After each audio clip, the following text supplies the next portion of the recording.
नमस्कार. 26 जुलै 2025 आणि पर्यटन व संस्कृती या यूट्यूब चॅनलच्या माध्यमातून या जायकवाडी प्रकल्पाची आणि जायकवाडी प्रकल्पाच्या परिसरामध्ये आज पडत असलेल्या पावसाची अपडेट अशी आहे की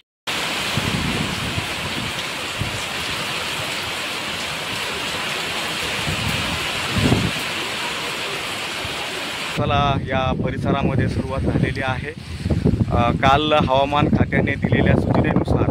आज सकाळपासून पैठण, छत्रपती संभाजीनगर, मराठवाड्यासह महाराष्ट्रामध्ये पावसाचं वातावरण निर्माण होऊन अधूनमधून या पावसाच्या सरी या ठिकाणी कोसळत आहेत. सांगायचं झालं तर या पावसामुळं शेतकरी वर्ग हा सुखावलेला आहे. त्याचं जे पीक कापूस, मका, सोयाबीन, बाजरी, तूर ही प्रमुख पिके पावसामुळे सुकायला लागली होती किंवा या पिकांना पावसाची गरज होती आणि ऐनवेळी ह्या पावसाने पुनरागमन महाराष्ट्रामध्ये केलेलं आहे. सुंदर असा हा परिसर आणि पुढील 2 ते 3 दिवसामध्ये चांगला पाऊस या ठिकाणी पडणार असल्याचं हवामान खात्याने देखील सूचित केलेलं आहे. सध्या आपण महाराष्ट्रातील सुप्रसिद्ध जो जायकवाडी प्रकल्प आहे या ठिकाणी आहे आणि हा जायकवाडी प्रकल्पाची अपडेट अशी आहे की हा जायकवाडी प्रकल्प जूनमध्ये झालेल्या पावसामुळे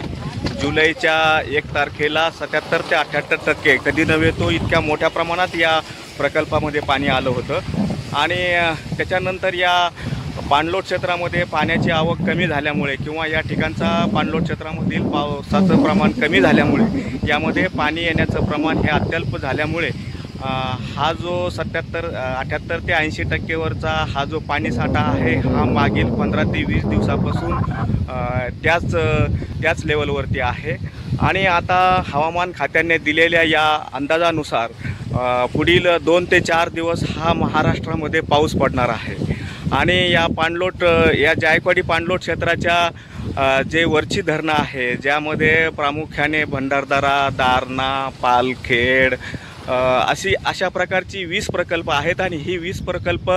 यापूर्वीच 100% ही पाण्याने क्षमतेने भरलेली आहेत. त्यामुळे या ठिकाणी आता पाणलोट क्षेत्रामध्ये या जायकवाडीच्या पाणलोट क्षेत्रामध्ये पडणारा प्रत्येक पावसाचा थेंब हा या जायकवाडी क्षेत्रामध्ये येणार आहे आणि या जायकवाडीची जी पाणी पातळी लेवल जी 80%च्या आसपास जी खेळून राहिलेली आहे आता ती वाढण्यासाठी फार मोठा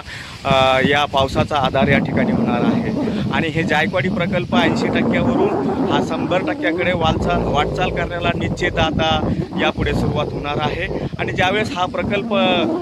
100% भरतो त्यावेळेस या ठिकाणी जे 27 वक्र दरवाजामधून जो